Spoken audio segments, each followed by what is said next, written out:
있었으니까요. 돈으로 입을 막고 권력으로 진실을 덮을 수 있다 믿으셨겠지만 시장 상인의 억척스러움은 계산에 넣지 않으셨나 봅니다. 똑똑히 들으세요. 사위분이 사고로 병원에 계세요. 뭐라고요? 지금 뭐라고 하신 거예요? 중환자실입니다. 빨리 오셔야 할 것 같습니다. 전화기를 쥔 손이 얼어붙었습니다. 정숙의 귀에는 더 이상 아무 소리도 들리지 않았습니다. 새벽 4시 노량진 수산시장의 차가운 공기가 폐부 깊숙이 파고들었지만 그녀는 추위조차 느끼지 못했습니다. 손에서 배추가 미끄러져 바닥으로 떨어졌습니다. 물방울이 시멘트 바닥에 튀었습니다. 마치 그녀의 심장에서 떨어지는 핏방울 같았습니다. 정숙은 30년을 이 시장에서 보냈습니다. 새벽이면 어김없이 일어나 물을 끓이고 배추를 다듬고 손님을 맞았습니다. 남편이 떠난 뒤로도 딸 민지를 홀로 키우면서도 단 하루도 이 자리를 비운 적이 없었습니다. 그러나 오늘은 달랐습니다. 모든 것이 달랐습니다. 옆 가게 순자가 달려왔습니다. 정숙의 얼굴이 창백하게 질려 있는 것을 보았기 때문입니다. 순자가 무언가 물었지만 정숙의 귀에는 그 말이 물속에서 들리는 것처럼 멀게만 느껴졌습니다. 정숙은 앞치마를 풀었습니다. 손이 떨려서 매듭이 잘 풀리지 않았습니다. 30년간 매일 묶고 풀었던 그 매듭이 오늘따라 마치 처음 만지는 것처럼 낯설었습니다. 가게 한켠에 놓인 낡은 가방을 집어들었습니다. 그 안에는 항상 비상금 50만 원과 신분증이 들어 있었습니다. 언젠가 급한 일이 생기면 쓰려고 넣어둔 것이었습니다. 그러나 이런 날이 올 줄은 몰랐습니다. 시장 바닥을 걷는 발걸음이 점점 빨라졌습니다. 처음에는 걸음이었고 곧 뛰는 것이 되었습니다. 새벽 시장의 상인들이 고개를 돌려 그녀를 바라보았습니다. 평소 같으면 인사를 건넸을 얼굴들이었지만 정숙의 눈에는 아무것도 들어오지 않았습니다. 택시를 잡았습니다. 손을 들어 올리는 것조차 온 힘을 다해야 했습니다. 택시 문이 열리고 안으로 들어갔습니다. 기사가 어디로 가느냐고 물었습니다. 정숙은 떨리는 목소리로 병원 이름을 말했습니다. 서울대학교 병원. 그 5글자가 입술 사이로 겨우 빠져나왔습니다. 차창 밖으로 새벽 서울의 풍경이 스쳐 지나갔습니다. 아직 잠들어 있는 도시, 가로등 불빛만이 거리를 비추고 있었습니다. 정숙은 그 불빛들을 바라보며 기도했습니다. 제발, 제발 괜찮기를. 아무 일도 아니기를. 사위 선호를 처음 만났던 날이 떠올랐습니다. 딸 민지가 대학교 졸업식에서 데려온 청년. 예의 바르고 눈이 맑았습니다. 인사를 하는 모습에서 바른 교육을 받았다는 것이 느껴졌습니다. 그때 정숙은 안심했습니다. 내 딸을 맡겨도 되겠구나 하고 생각했습니다. 그런데 결혼 후 상황이 달라졌습니다. 사돈 태진은 대기업 계열사의 부사장이었습니다. 처음에는 정숙에게도 친절했습니다. 그러나 시간이 지날수록 그 친절함 뒤에 숨겨진 차가움이 느껴지기 시작했습니다. 명절에 만나도 형식적인 인사만 오갔고 정숙이 준비한 음식을 사돈 쪽에서는 거의 손대지 않았습니다. 민지도 변해갔습니다. 시집간 딸이 친정에 자주 오지 않는 것은 어쩔 수 없다고 생각했습니다. 그러나 전화조차 뜸해지고 어쩌다 연락이 와도 목소리에 생기가 없었습니다. 정숙은 걱정이 되었지만 딸의 사생활에 깊이 관여하지 않으려 했습니다. 다 큰 딸이니까 알아서 잘하겠지. 그렇게 스스로를 달래왔습니다. 그런데 사위가 사고를 당했습니다. 그것도 중환자실에 실려갈 정도의 사고를. 택시가 병원 앞에 도착했습니다. 정숙은 지갑에서 돈을 꺼냈습니다. 손이 떨려서 지폐가 바닥에 떨어졌습니다. 기사가 괜찮으시냐고 물었습니다. 정숙은 대답 대신 고개만 끄덕이고 차에서 내렸습니다. 병원 로비는 새벽임에도 형광등 불빛으로 환하게 빛나고 있었습니다. 소독약 냄새가 코끝을 스쳤습니다. 정숙은 그 냄새에 현기증을 느꼈습니다. 다리가 휘청거렸지만 이를 악물고 안내 데스크로 걸어갔습니다.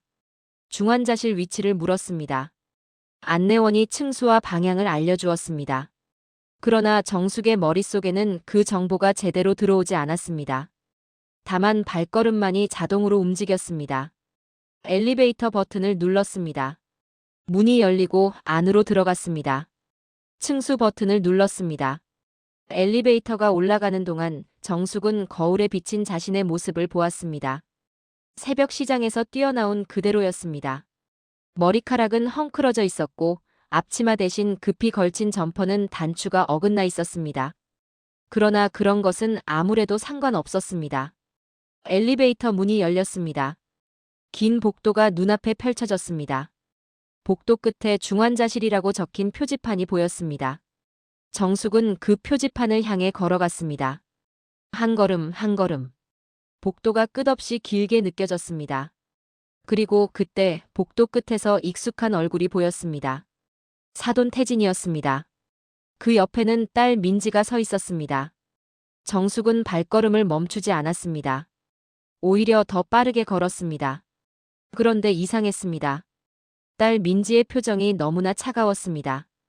마치 정숙을 기다린 것이 아니라 막으려고 서 있는 것 같았습니다. 정숙의 가슴 속에서 불길한 예감이 피어올랐습니다. 새벽 시장에서 받은 그 전화, 그것이 단순한 사고 소식이 아닐 수도 있다는 생각이 스쳤습니다. 무언가 숨겨진 것이 있다는 느낌. 그 느낌이 점점 강해졌습니다. 그리고 그녀는 곧 알게 될 것이었습니다. 이 병원에서 벌어지고 있는 일들이 단순한 사고가 아니라는 것을. 정숙은 중환자실 앞에 도착했습니다. 그러나 그녀가 예상했던 풍경은 거기에 없었습니다. 일반 중환자실이 아니었습니다. 별도의 복도로 이어지는 특별구역, VIP 병동이라는 금색 글자가 새겨진 안내판이 눈에 들어왔습니다. 사돈 태진이 먼저 입을 열었습니다. 그의 목소리는 차분했지만 그 안에는 명확한 경계선이 그어져 있었습니다. 정숙이 한 발짝 더 다가가자 태진이 손을 들어 조용히 제지했습니다. 말로 막는 것이 아니라 몸짓으로 선을 긋는 방식이었습니다. 정숙은 그 손짓에 멈칫했습니다. 30년 동안 시장에서 온갖 사람들을 상대해왔습니다. 진상 손님도 있었고 막무가내로 흥정하는 이들도 있었습니다. 그러나 이렇게 조용하면서도 단호하게 자신을 밀어내는 느낌은 처음이었습니다. 딸 민지가 아버지 뒤에 서 있었습니다. 정숙은 딸의 눈을 찾았습니다. 어린 시절 무서운 일이 있으면 항상 엄마 품으로 뛰어들던 그 아이. 결혼식 날 울면서 엄마 손을 잡았던 그 딸.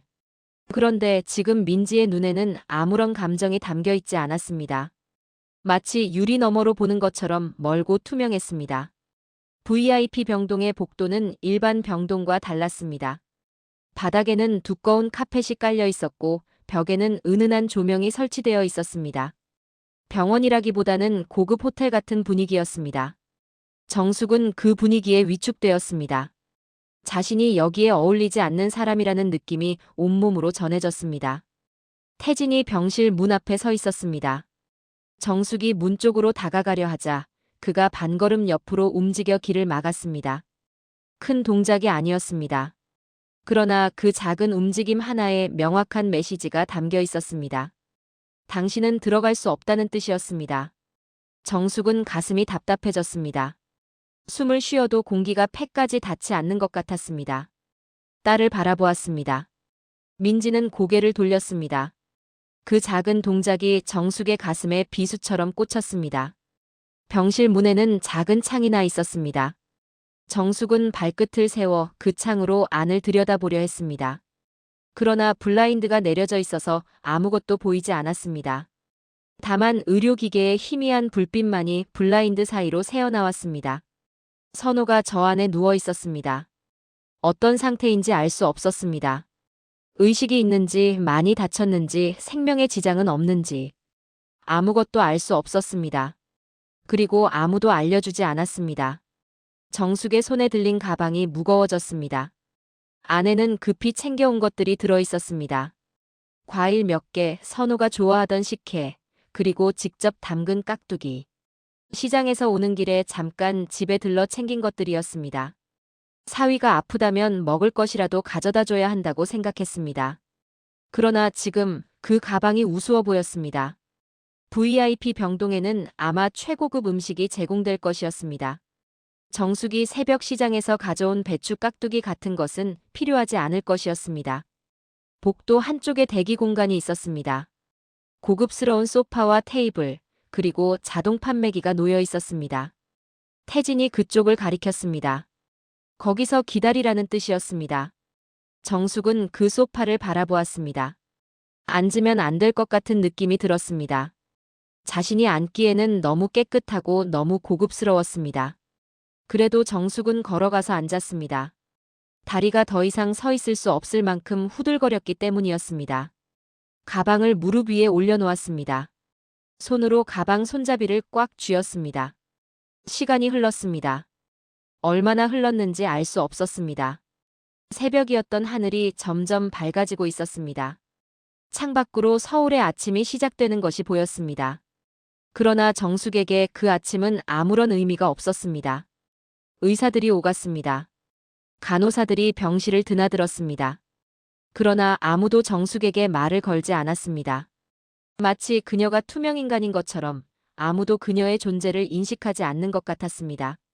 민지가 한번 대기 공간을 지나갔습니다. 정숙이 일어서려 하자 민지가 고개를 저었습니다. 지금은 안 된다는 뜻이었습니다. 정숙은 다시 소파에 앉았습니다. 딸의 뒷모습을 바라보았습니다. 그 뒷모습이 점점 멀어져 갔습니다. 정숙은 생각했습니다. 내가 뭘 잘못한 걸까? 왜 나는 내 사위의 병실에도 들어갈 수 없는 걸까? 왜 내 딸은 나를 피하는 걸까? 가방 안의 깍두기에서 희미한 냄새가 났습니다.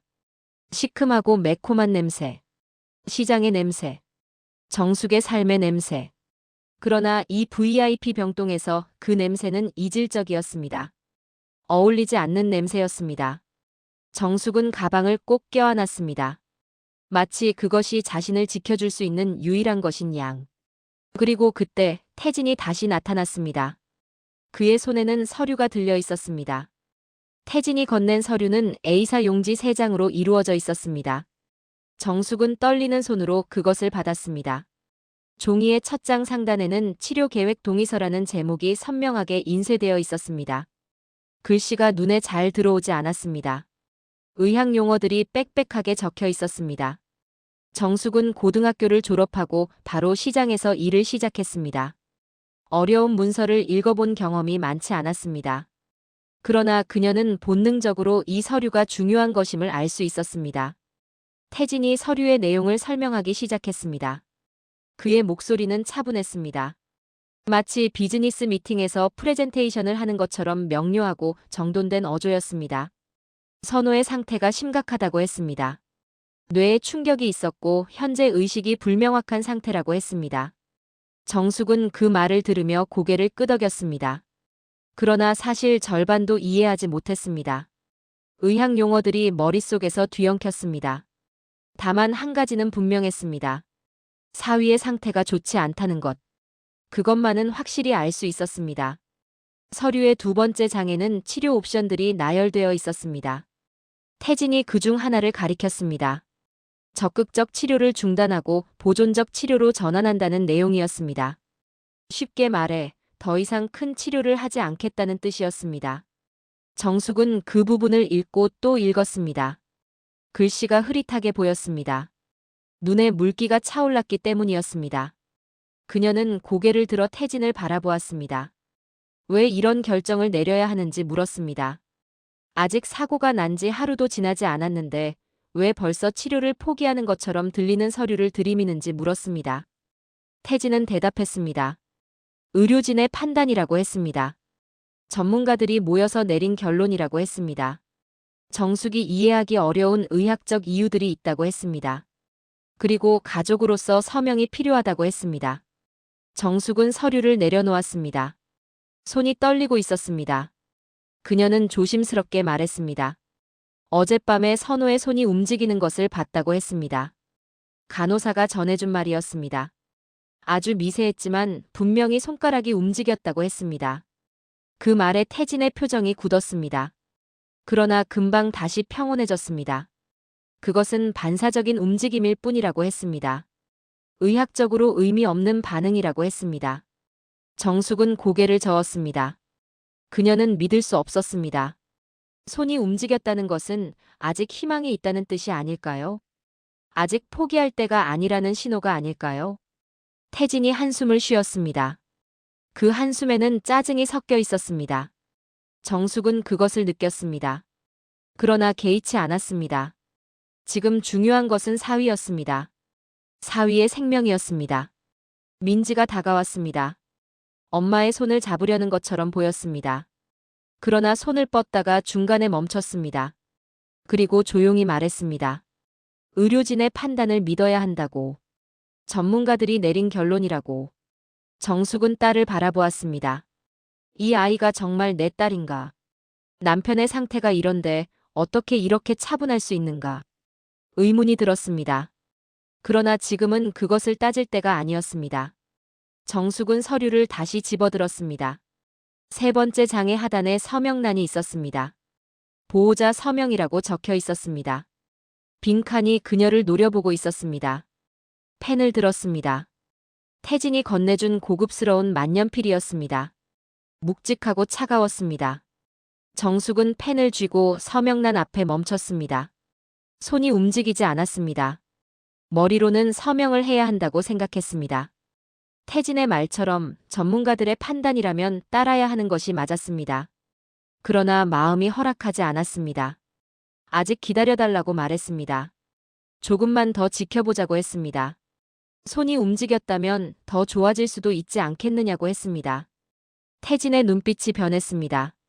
참을성의 끝이 보이는 것 같았습니다. 그러나 그는 여전히 정중한 어조를 유지했습니다. 시간이 많지 않다고 했습니다. 결정을 미루면 상황이 더 복잡해질 수 있다고 했습니다. 정숙은 서류를 테이블 위에 내려놓았습니다. 펜도 그 옆에 놓았습니다. 그리고 단호하게 말했습니다. 아직은 서명할 수 없다고. 태진과 민지가 서로를 바라보았습니다. 무언의 대화가 오가는 것 같았습니다. 정숙은 그 시선을 읽을 수 없었습니다. 그러나 뭔가 이상하다는 느낌은 점점 강해졌습니다. 서류가 테이블 위에 놓여 있었습니다. 치료계획 동의서라는 제목이 형광등 불빛 아래서 빛나고 있었습니다. 정숙은 그 서류를 바라보았습니다. 마치 그것이 살아있는 것처럼 그녀에게 무언가를 말하려는 것처럼 느껴졌습니다. 그리고 그녀는 깨달았습니다. 이 서류에는 뭔가 숨겨진 것이 있다는 것을. 정숙은 한 발 물러섰습니다. VIP 병동의 복도는 이상하게 고요했습니다. 일반 병동에서는 들릴 법한 소리들, 환자들의 신음, 간호사들의 발걸음, 의료기기의 알람 소리 같은 것들이 여기서는 들리지 않았습니다. 두꺼운 카펫이 모든 소리를 흡수해버리는 것 같았습니다. 병실 문이 닫혔습니다. 누가 닫았는지 보지 못했습니다. 태진이었는지 민지였는지 아니면 안에서 누군가가 닫았는지 알 수 없었습니다. 다만 그 문이 닫히는 소리만이 복도에 울렸습니다. 둔탁하고 묵직한 소리. 마치 저 멀리 산에서 울리는 종소리처럼 길게 여운이 남았습니다. 정숙은 닫힌 문을 바라보았습니다. 그 문이 너무나 단단해 보였습니다. 두드려도 열리지 않을 것 같았습니다. 밀어도 꿈쩍하지 않을 것 같았습니다. 그녀와 사위 사이에 놓인 그 문은 단순한 나무 문이 아니었습니다. 보이지 않는 벽이었습니다. 계층의 벽, 돈의 벽, 권력의 벽. 복도 끝에 큰 창문이 있었습니다. 정숙은 그 창문 쪽으로 걸어갔습니다. 바깥은 이미 환하게 밝아져 있었습니다. 서울의 아침이 시작되고 있었습니다. 출근하는 사람들의 차가 도로를 메우고 있었습니다. 평범한 하루가 시작되고 있었습니다. 그러나 정숙에게는 평범한 하루가 아니었습니다. 그녀의 세계는 몇 시간 전 그 전화 한 통으로 완전히 뒤바뀌어 있었습니다. 창문에 비친 자신의 모습을 보았습니다. 초췌했습니다. 눈 밑에는 검은 그림자가 져 있었고 입술은 바싹 말라 있었습니다. 머리카락은 여전히 정돈되지 않은 채였습니다. 시장 아줌마. 그것이 자신의 모습이었습니다. 정숙은 손으로 머리를 쓸어 올렸습니다. 그러나 머리카락은 금방 다시 흐트러졌습니다. 포기하고 손을 내렸습니다. 시장으로 돌아가야 할 시간이었습니다. 새벽에 뛰쳐나올 때 가게 문을 열어둔 채였습니다. 순자에게 맡겨달라고 부탁하기는 했지만 하루 종일 맡길 수는 없었습니다. 그녀의 삶은 그 시장에 있었습니다. 그러나 발이 떨어지지 않았습니다. 사위가 저 안에 누워있는데 어떻게 돌아갈 수 있겠습니까? 의식이 있는지 없는지도 모르는데 어떻게 배추를 다듬고 김치를 팔 수 있겠습니까? 복도 의자에 다시 앉았습니다. 가방을 무릎 위에 올려놓았습니다. 가방 속에서 뭔가가 손에 닿았습니다. 딱딱하고 작은 것이었습니다. 정숙은 그것을 꺼내보았습니다. USB였습니다. 검은색의 작은 USB. 정숙은 그것을 자신의 가방에 넣은 기억이 없었습니다. 어디서 온 것인지 알 수 없었습니다. USB를 자세히 살펴보았습니다. 한쪽 면에 작은 스티커가 붙어 있었습니다. 스티커에는 손글씨로 무언가가 적혀 있었습니다. 어머니께라고. 정숙의 심장이 빠르게 뛰기 시작했습니다. 이 글씨체를 알았습니다. 선호의 글씨체였습니다. 사위가 결혼 전에 보냈던 편지에서 보았던 그 글씨. 약간 기울어지고 끝이 날카로운 특유의 필체. USB를 손에 쥐었습니다. 손바닥에서 땀이 났습니다. 이것이 어떻게 자신의 가방에 들어왔는지 알 수 없었습니다.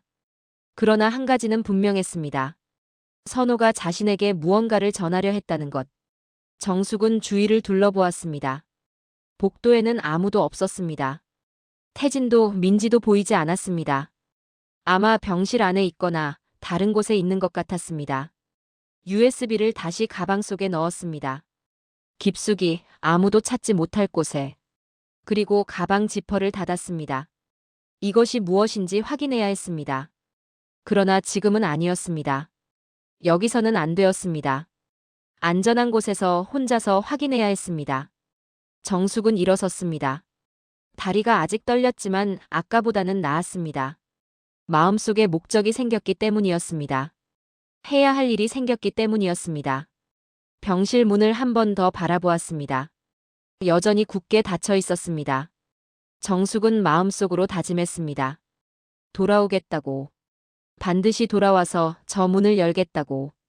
복도를 걸어 나갔습니다. 엘리베이터 버튼을 눌렀습니다. 문이 열리고 안으로 들어갔습니다. 1층 버튼을 눌렀습니다. 엘리베이터가 내려가는 동안 정숙은 가방을 꼭 껴안았습니다. 그 안에 USB가 들어 있었습니다. 그것이 무엇인지 아직 몰랐습니다. 그러나 그것이 중요한 것이라는 느낌은 점점 강해졌습니다. 병원 로비로 나왔습니다. 아침 햇살이 눈부셨습니다. 정숙은 눈을 가리며 밖으로 걸어 나갔습니다. 택시를 잡았습니다. 집으로 가자고 했습니다. 택시가 출발했습니다. 창밖으로 병원 건물이 점점 작아져 갔습니다. 정숙은 가방 속에 손을 넣어 USB를 만져보았습니다. 작고 딱딱한 그것이 손끝에 닿았습니다. 그리고 그녀는 알았습니다. 이것이 모든 것의 시작이 될 것이라는 것을. 집에 도착한 것은 오전 9시가 조금 넘은 때였습니다. 작은 빌라의 반지하 방. 정숙이 20년 넘게 살아온 곳이었습니다. 문을 열고 들어가니 익숙한 냄새가 코끝을 스쳤습니다. 된장과 마늘, 그리고 약간의 습기가 섞인 냄새. 그것이 정숙의 집 냄새였습니다. 신발을 벗고 방으로 들어갔습니다. 작은 방에는 침대 하나, 책상 하나, 그리고 낡은 옷장이 전부였습니다. 벽에는 민지의 졸업사진이 걸려 있었습니다. 대학 졸업식 날 찍은 사진. 그때의 민지는 환하게 웃고 있었습니다. 정숙은 가방을 침대 위에 올려놓았습니다. 지퍼를 열고 안을 뒤졌습니다. USB가 손에 잡혔습니다. 꺼내서 손바닥 위에 올려놓았습니다. 작은 USB였습니다. 시중에서 흔히 볼 수 있는 평범한 것이었습니다. 그러나 그 위에 붙은 스티커가 모든 것을 달라 보이게 했습니다. 어머니께라는 세 글자.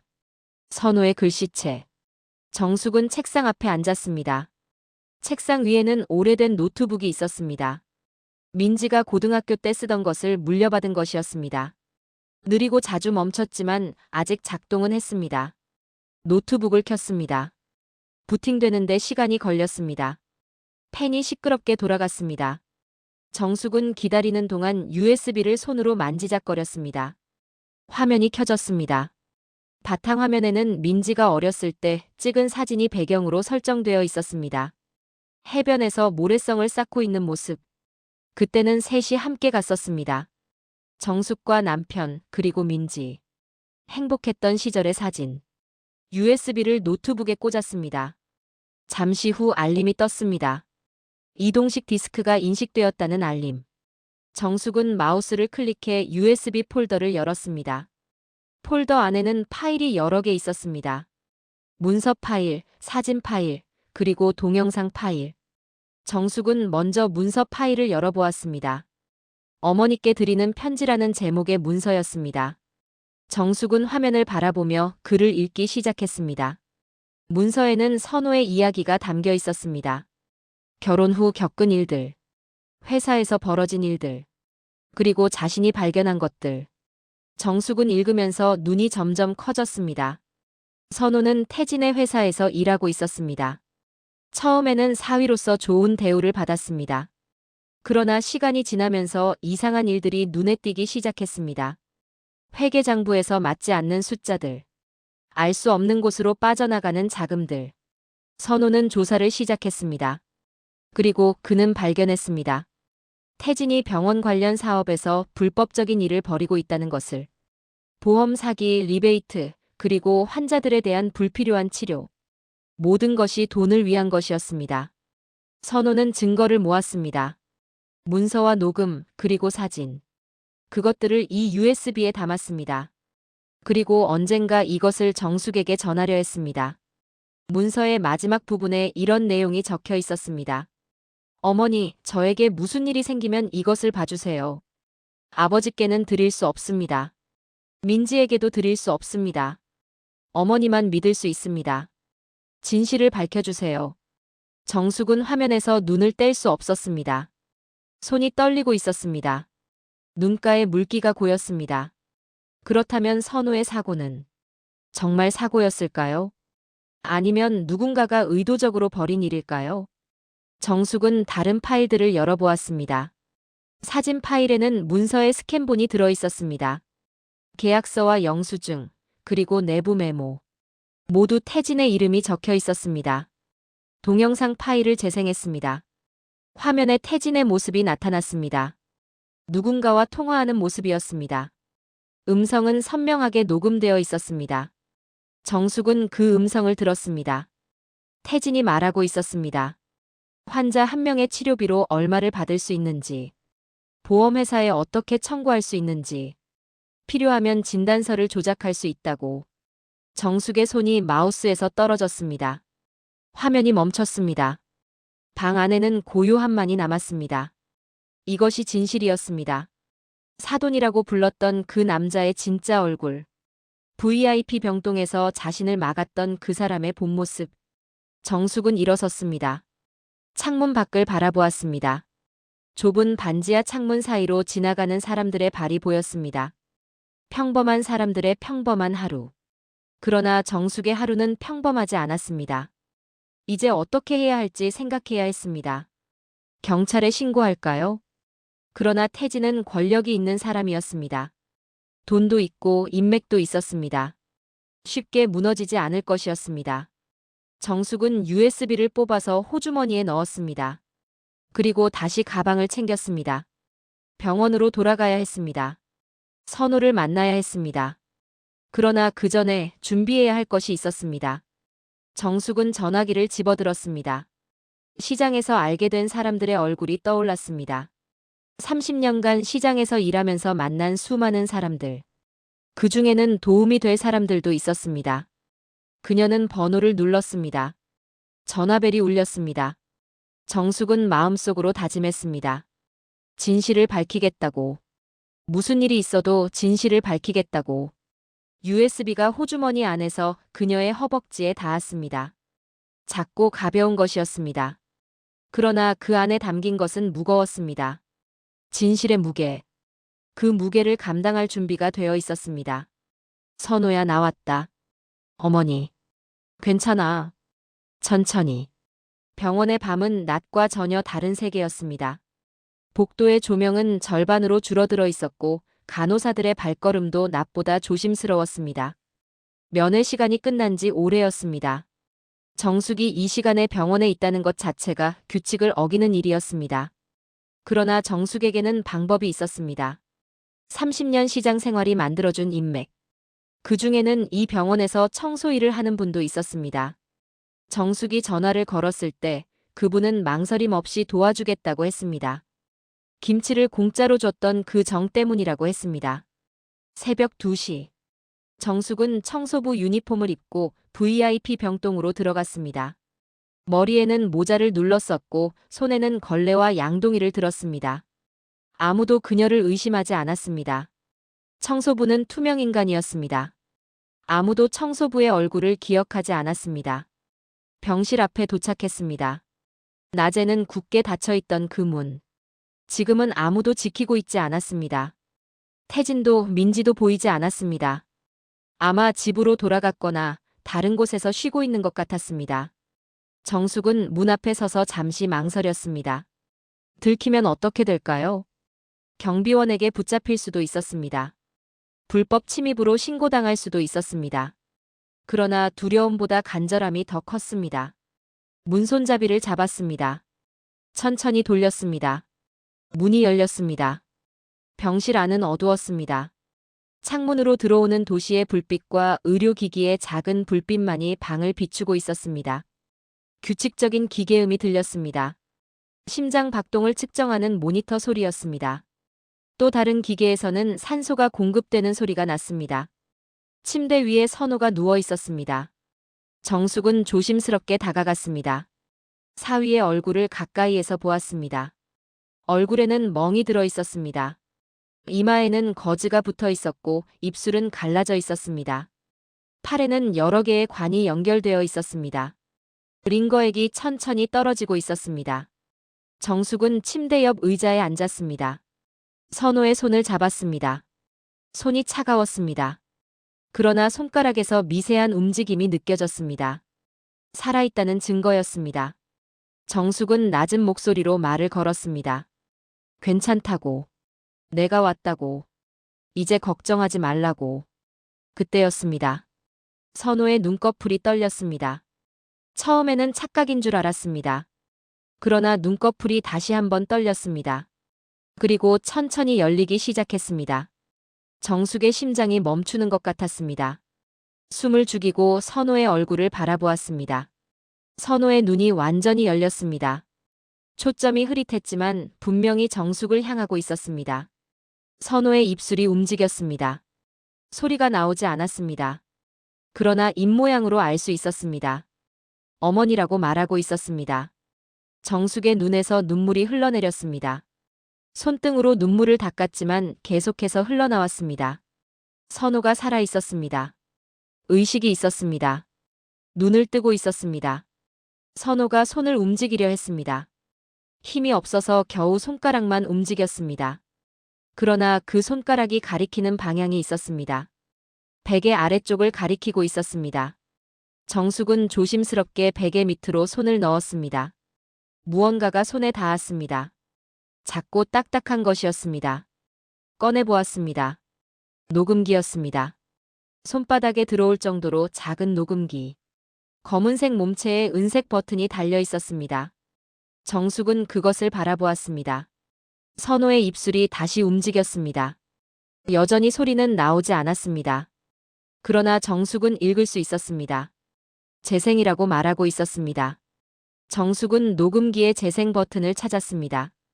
눌렀습니다. 잠시 정적이 흘렀습니다. 그리고 소리가 나오기 시작했습니다. 익숙한 목소리였습니다. 태진의 목소리. 정숙은 그 목소리를 듣는 순간 온몸에 소름이 돋았습니다. 녹음 속에서 태진은 누군가와 대화를 나누고 있었습니다. 병원 사업에 대한 이야기였습니다. 이번 일이 자신들에게 유리하게 작용할 수 있다는 말이 들렸습니다.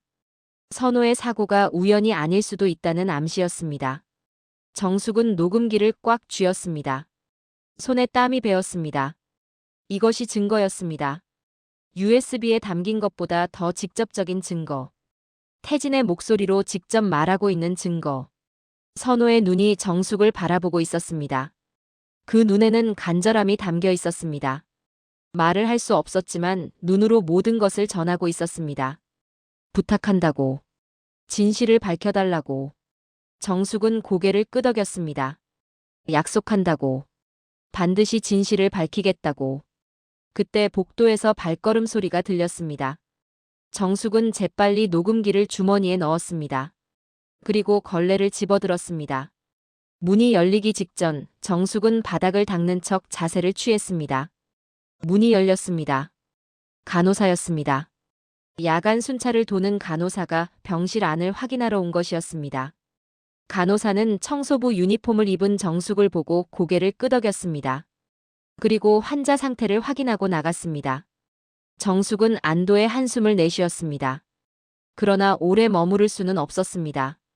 들킬 위험이 너무 컸습니다. 선호의 손을 한 번 더 잡았습니다. 곧 다시 오겠다고 했습니다. 기다리라고 했습니다. 그리고 정숙은 병실을 나왔습니다. 손에는 걸레가 들려 있었고 주머니에는 녹음기가 들어 있었습니다. 진실의 열쇠. 복도를 걸어 나오면서 정숙은 생각했습니다. 이제 어떻게 해야 할지, 어디서, 언제 이 녹음을 공개해야 할지, 가장 효과적인 방법은 무엇일지, 그리고 그녀의 머릿속에 하나의 계획이 떠올랐습니다. 정숙은 집으로 돌아와 녹음기를 꺼냈습니다. 작은 책상 위에 올려놓고 다시 한번 재생 버튼을 눌렀습니다. 방 안에 태진의 목소리가 울려 퍼졌습니다. 녹음의 길이는 약 15분 정도였습니다. 정숙은 처음부터 끝까지 3번을 들었습니다. 들을 때마다 새로운 것이 들렸습니다. 처음에는 놓쳤던 단어들이 2번째에 들렸고 2번째에 놓쳤던 뉘앙스가 3번째에 들렸습니다. 녹음 속 태진은 자신의 계획을 상대방에게 설명하고 있었습니다. 병원 경영권에 대한 이야기였습니다. 특정 병원의 채권을 인수하면 이사회에 영향력을 행사할 수 있다고 했습니다. 그리고 그 병원에서 발생하는 수익을 자신들의 회사로 돌릴 수 있는 방법에 대해 말했습니다. 그 중에서 가장 충격적인 부분은 선호에 대한 언급이었습니다. 태진은 선호가 너무 많은 것을 알게 되었다고 말했습니다. 조용히 처리해야 한다고 했습니다. 상대방이 어떻게 처리하겠느냐고 묻자 태진은 사고가 날 수도 있다고 대답했습니다. 정숙은 그 부분을 듣고 또 들었습니다. 사고. 그 단어가 귓가에 맴돌았습니다. 선호의 사고는 정말로 사고가 아니었던 것입니다. 누군가가 의도적으로 벌인 일이었습니다. 그리고 그 배후에 태진이 있었습니다. 분노가 치밀어 올랐습니다. 정숙은 주먹을 꽉 쥐었습니다. 손톱이 손바닥에 박혔지만 아프지 않았습니다. 분노가 모든 다른 감각을 마비시키고 있었습니다. 그러나 분노만으로는 아무것도 해결되지 않았습니다. 냉정해져야 했습니다. 계획을 세워야 했습니다. 정숙은 USB와 녹음기를 나란히 놓고 바라보았습니다.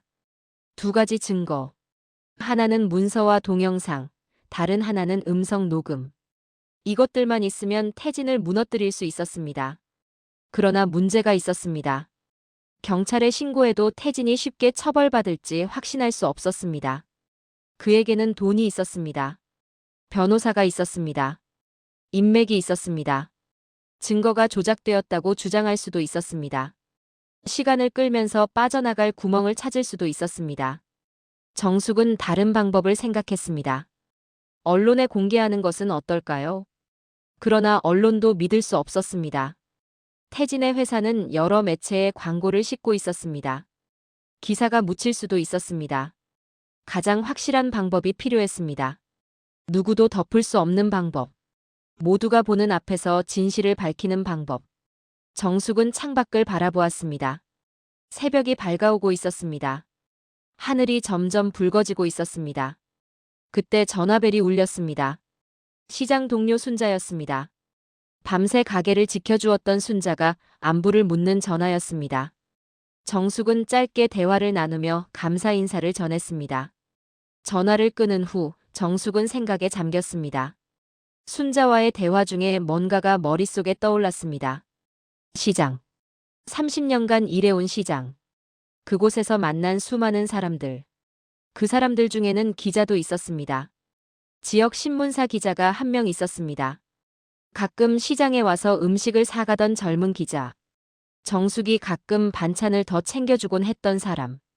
그러나 지역 신문으로는 부족했습니다. 더 큰 파급력이 필요했습니다. 정숙은 다시 생각했습니다. 모두가 보는 앞에서, 모두가 들을 수 있는 곳에서 어떤 자리가 있을까요? 그리고 떠올랐습니다. 병원 이사회. 태진이 속해 있는 그 병원의 이사회가 곧 열린다는 이야기를 어디선가 들었습니다. 선호가 보낸 USB 문서에도 이사회 일정이 적혀 있었습니다. 이사회에는 여러 관계자들이 참석할 것이었습니다.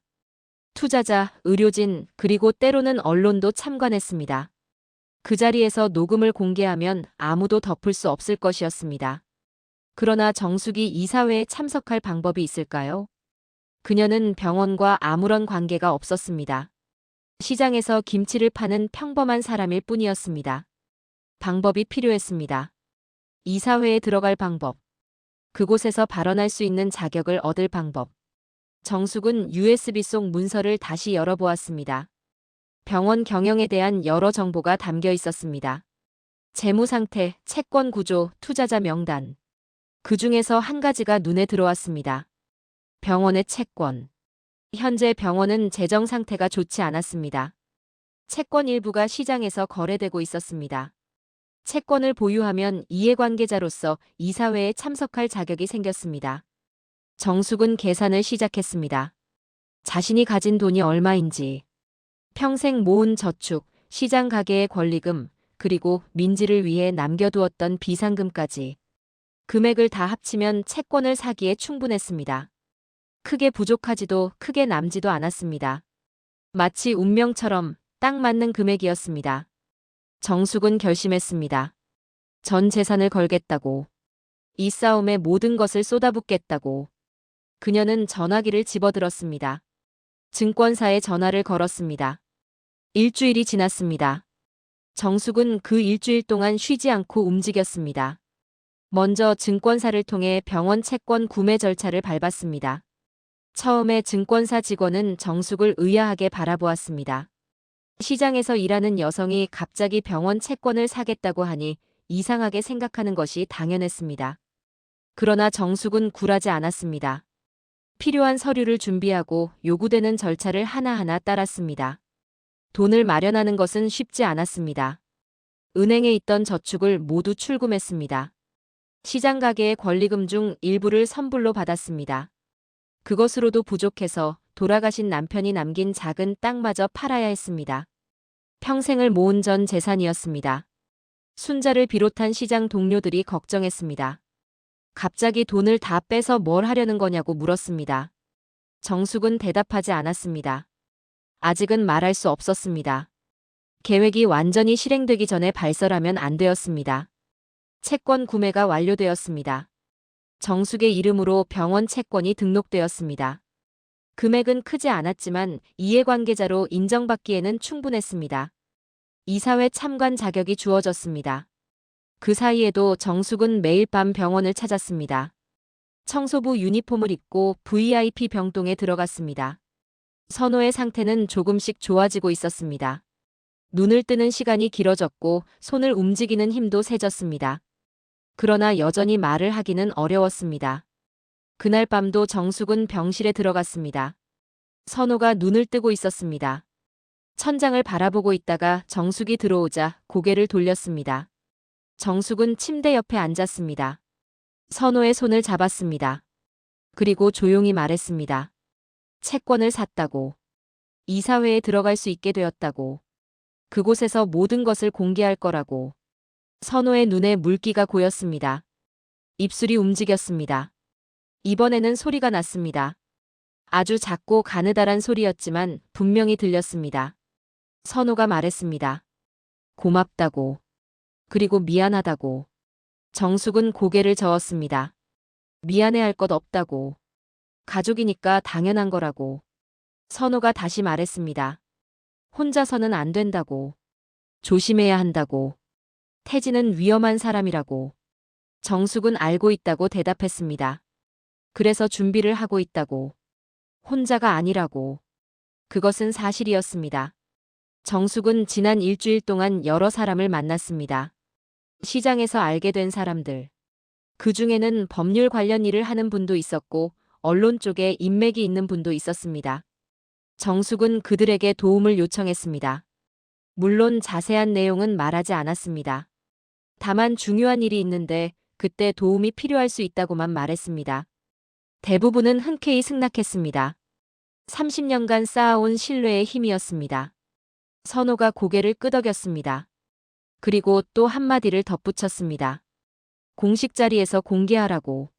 모두가 보는 앞에서. 그래야 덮을 수 없다고. 정숙은 약속했습니다. 그렇게 하겠다고. 이사회에서 모든 관계자들이 보는 앞에서 진실을 밝히겠다고. 선호의 손에 힘이 들어갔습니다. 정숙의 손을 꽉 쥐었습니다. 그 힘이 말을 대신하고 있었습니다. 믿는다는 뜻이었습니다. 감사하다는 뜻이었습니다. 정숙은 선호의 손을 두 손으로 감쌌습니다. 따뜻했습니다. 일주일 전에는 차갑기만 했던 그 손이 이제는 따뜻했습니다. 회복의 신호였습니다. 병실 창문으로 새벽빛이 들어오기 시작했습니다. 정숙은 일어서야 했습니다. 곧 간호사들이 순찰을 돌 시간이었습니다. 선호에게 인사를 했습니다. 곧 다시 오겠다고. 이사회가 끝나면 좋은 소식을 가져오겠다고. 병실 문을 나서기 전 정숙은 한 번 더 뒤를 돌아보았습니다. 선호가 눈을 감고 있었습니다. 잠든 것인지 아니면 힘이 빠진 것인지 알 수 없었습니다. 그러나 입가에 희미한 미소가 떠 있었습니다. 정숙은 그 미소를 기억하며 병원을 나섰습니다. 이사회는 사흘 후였습니다. 이사회 당일 아침, 정숙은 평소보다 일찍 일어났습니다. 거울 앞에 서서 자신의 모습을 바라보았습니다. 30년간 시장에서 일하며 닳고 다른 손. 햇볕에 그을린 얼굴. 명품 화장품 따위는 써본 적 없는 수수한 모습. 그러나 오늘은 조금 다르게 준비했습니다. 딸 민지의 결혼식 때 맞춰두었던 정장을 꺼냈습니다. 오래되었지만 깨끗하게 관리해둔 것이었습니다. 진한 감색의 재킷과 치마. 단정하고 격식 있는 옷이었습니다. 머리를 빗고 단정하게 묶었습니다. 화장은 거의 하지 않았습니다. 다만 입술에만 연한 색을 발랐습니다. 창백해 보이지 않게 하기 위해서였습니다. 가방 안에 녹음기와 USB를 넣었습니다. 이 두 가지가 오늘의 무기였습니다. 가방 지퍼를 닫고 어깨에 맸습니다. 집을 나서기 전 벽에 걸린 민지의 사진을 바라보았습니다. 딸에게 미안했습니다. 오늘 정숙이 하려는 일이 민지의 삶을 뒤흔들 수도 있었습니다. 시아버지가 범죄자로 밝혀지면 민지의 입장도 어려워질 것이었습니다. 그러나 진실은 밝혀져야 했습니다. 선호를 해친 자를 그냥 두고 볼 수 없었습니다. 불의를 묵인하는 것은 정숙이 살아온 방식이 아니었습니다. 병원에 도착했습니다. 이사회가 열리는 회의실은 별관 최상층에 있었습니다. 정숙은 채권 구매 서류와 신분증을 들고 접수대로 향했습니다. 접수대 직원이 서류를 확인했습니다. 처음에는 의아한 표정을 지었습니다. 채권 소유자 명단에 정숙이라는 이름이 있는 것을 확인하고 나서야 참석 배지를 건네주었습니다. 배지를 가슴에 달았습니다. 이해관계자라고 적힌 배지. 정숙은 그것을 만져보았습니다. 작은 플라스틱 조각이었지만 무게감이 느껴졌습니다. 회의실로 향하는 복도를 걸었습니다. 정장을 입은 사람들이 오가고 있었습니다. 대부분이 정숙보다 젊었고 정숙보다 세련되어 보였습니다. 정숙은 그 사이를 뚫고 걸어갔습니다. 회의실 문 앞에 도착했습니다. 큰 유리문이었습니다. 안에서 사람들이 자리를 잡고 있는 것이 보였습니다. 심호흡을 했습니다. 손이 살짝 떨렸습니다. 그러나 결심은 흔들리지 않았습니다. 문을 열고 안으로 들어갔습니다. 회의실은 넓었습니다. 긴 탁자가 중앙에 놓여 있었고 양쪽으로 의자들이 배치되어 있었습니다. 이미 많은 사람들이 앉아 있었습니다. 정장 차림의 남성들이 대부분이었습니다. 정숙은 참관석으로 향했습니다. 탁자에서 조금 떨어진 곳에 마련된 의자들. 그곳에 앉았습니다. 가방을 무릎 위에 올려놓았습니다. 회의가 시작되기까지 10분 정도 남아 있었습니다. 정숙은 주위를 둘러보았습니다. 태진이 보이지 않았습니다. 아직 도착하지 않은 것 같았습니다. 그때 회의실 문이 열렸습니다. 태진이 들어왔습니다. 그 뒤로 민지도 따라 들어왔습니다. 정숙과 태진의 시선이 마주쳤습니다. 태진의 얼굴에 놀라움이 스쳤습니다. 그러나 금방 사라졌습니다. 대신 차가운 미소가 떠올랐습니다. 정숙을 가볍게 무시하는 듯한 표정이었습니다. 민지는 정숙을 보더니 굳은 표정으로 고개를 돌렸습니다. 외면이었습니다. 정숙은 가슴이 아팠습니다. 그러나 지금은 그것에 신경 쓸 때가 아니었습니다. 회의가 시작되었습니다. 병원장이 인사말을 했습니다. 재무 보고가 이어졌습니다. 숫자들이 프레젠테이션 화면에 떠올랐습니다. 정숙은 그 숫자들을 이해하지 못했습니다. 그러나 중요하지 않았습니다. 중요한 것은 발언 기회를 얻는 것이었습니다. 이해관계자로서 질문이나 의견을 말할 시간이 주어질 것이었습니다. 그때까지 기다려야 했습니다. 시간이 흘렀습니다. 재무 보고가 끝나고 경영 계획 발표가 이어졌습니다. 태진이 발표자로 나섰습니다. 자신감 넘치는 태도로 병원의 미래에 대해 말했습니다. 투자자들이 고개를 끄덕였습니다. 정숙은 그 모습을 지켜보았습니다. 저 사람이 사위를 해치려 했다는 것을, 저 자신감 있는 미소 뒤에 어떤 어둠이 숨어 있는지를. 발표가 끝났습니다. 질의응답 시간이 시작되었습니다. 병원장이 물었습니다. 질문이나 의견이 있는 분은 말씀해달라고. 정숙은 손을 들었습니다. 회의실의 시선이 그녀에게 쏠렸습니다. 병원장이 발언권을 주었습니다. 정숙이 자리에서 일어섰습니다. 가방에서 서류를 꺼냈습니다. 채권 구매 증서였습니다. 테이블 위에 내려놓았습니다. 정숙의 목소리가 회의실에 울렸습니다. 분명하고 단단한 목소리였습니다. 자신이 이 병원의 채권을 인수했다고 말했습니다. 이제 이 병원의 이해관계자로서 질문할 권리가 있다고 했습니다. 회의실이 술렁였습니다. 태진의 얼굴이 굳어졌습니다. 정숙은 계속 말했습니다. 이 병원에서 무슨 일이 벌어지고 있는지 모두가 알아야 한다고. 오늘 그것을 밝히겠다고. 그리고 가방에서 녹음기를 꺼냈습니다. 정숙이 녹음기를 탁자 위에 올려놓았습니다. 작고 검은 기계가 회의실의 조명 아래에서 빛났습니다. 모든 시선이 그 녹음기에 집중되었습니다. 태진이 자리에서 일어섰습니다. 무슨 짓이냐고 물으려는 듯 입을 열었습니다. 그러나 정숙이 먼저 재생 버튼을 눌렀습니다. 회의실의 소리가 울려 퍼졌습니다. 태진의 목소리였습니다. 녹음 속에서 태진은 누군가와 대화를 나누고 있었습니다. 병원 사업에 대한 이야기, 돈을 빼돌리는 방법, 그리고 선호를 처리해야 한다는 말. 회의실이 얼어붙었습니다. 아무도 움직이지 않았습니다. 아무도 말하지 않았습니다. 녹음기에서 흘러나오는 태진의 목소리만이 공간을 채웠습니다. 녹음이 계속되었습니다. 태진이 보험 사기에 대해 말하는 부분이 나왔습니다. 환자들에게 불필요한 치료를 하고 보험금을 청구하는 방법. 그 돈이 어디로 가는지. 모든 것이 상세하게 녹음되어 있었습니다. 태진의 얼굴이 창백해졌습니다. 처음에는 강한 척했지만 녹음이 계속될수록 표정이 무너져갔습니다.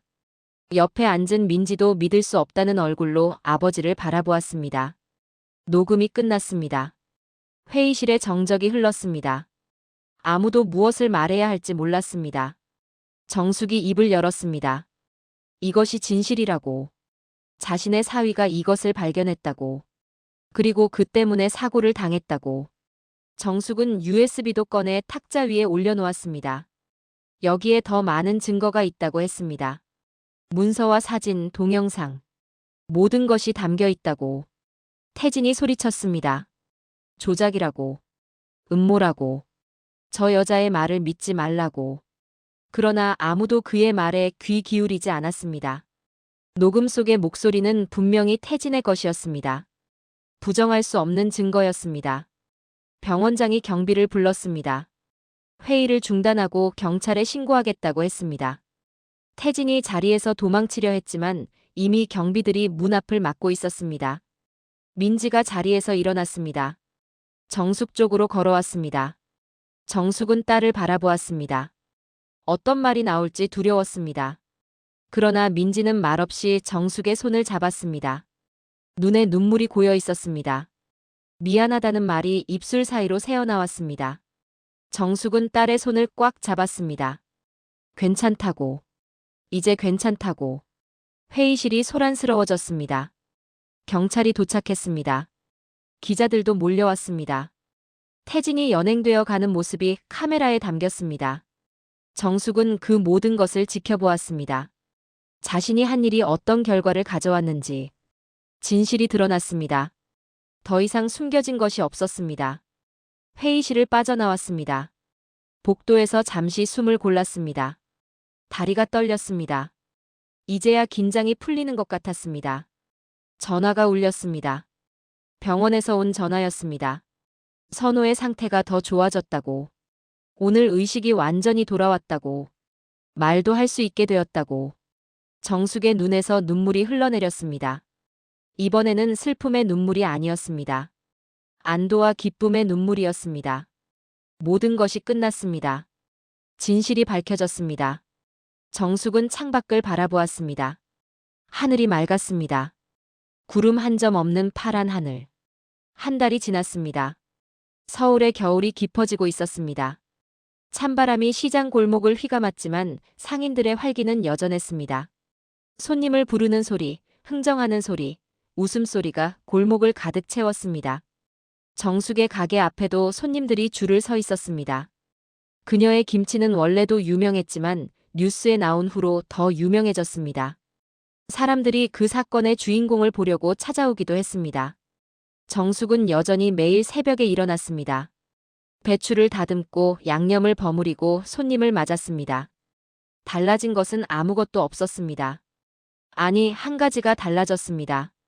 마음이 가벼워졌습니다. 선호는 재활치료 중이었습니다.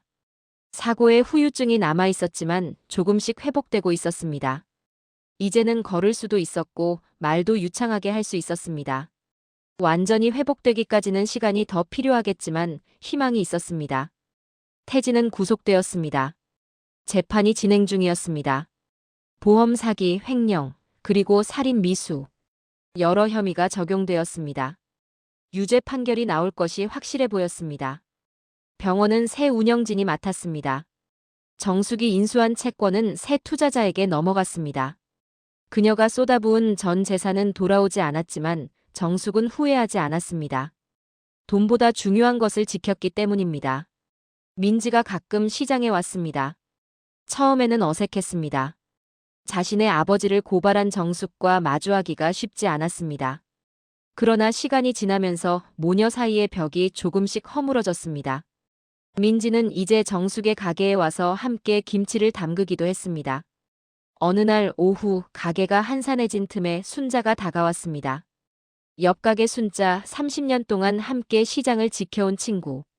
정숙은 김치를 버무리던 손을 멈추지 않았습니다. 빨간 양념이 배추잎 사이로 스며들고 있었습니다. 매콤하고 신선한 냄새가 공기 중에 퍼졌습니다. 정숙이 말했습니다. 살다 보면 비 오는 날도 있지. 그래도 장은 서더라. 순자가 웃으며 고개를 끄덕였습니다. 그리고 자기 가게로 돌아갔습니다. 정숙은 다시 김치를 버무리기 시작했습니다. 손에 익은 동작이었습니다. 수십 년간 반복해온 동작. 그것이 그녀의 삶이었습니다.